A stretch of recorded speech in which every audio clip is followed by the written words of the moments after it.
Kanselado ang klase sa isang paaralan sa Cavite matapos mahulog sa gumuhong septic tank. Ang 4 na estudyante, isa ang patay. Saksi si Mark Salazar. Nagdadalamhati ngayon ang pamilya ng grade 5 pupil na si Crizel Ronario. Di so katakalain ng kanyang ina na disgrasya pala ang aabuti ng anak na pumasok pa kahapon sa paaralan. Pinapunta po ako ng school para po may emergency lang daw pong nangyari.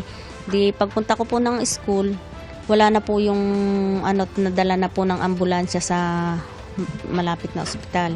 Pagdating ko doon ay sinalubong na po ako ng mga teacher na wala na daw po ang anak ko. Ayon sa pulisya, nakaupo sa ibabaw ng Poso Negro ng Sinalong Elementary School sa Alfonso, Cavite si Crizel at 3 pang mag-aaral. Pero biglang gumuho ang septic tank at nagkapatong-patong doon ng mga bata. Nangyari po ito kahapon po ng 12:30 po. Ang mga biktima po ay kumakain po, sir.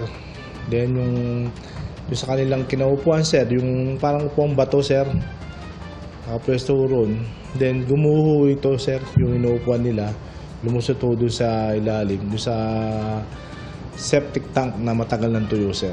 Sa kasawiang palad nga, yung isa sa mga biktima ay namatay, sir, doon sa paggamutan, sir.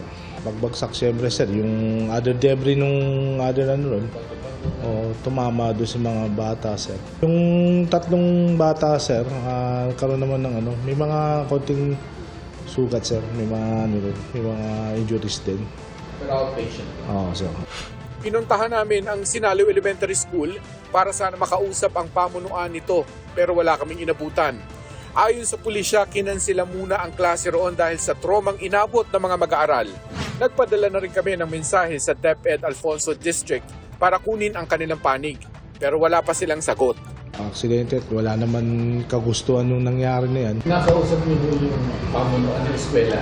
Wala pa, sir, at kasi hintay din namin ang kanilang sir, ang kanilang statement, sir, kung sakasakali, sir, mag-uusap-usap pa. So, yung pamilya siguro, sir, paano man ang pag-uusap nila, sir.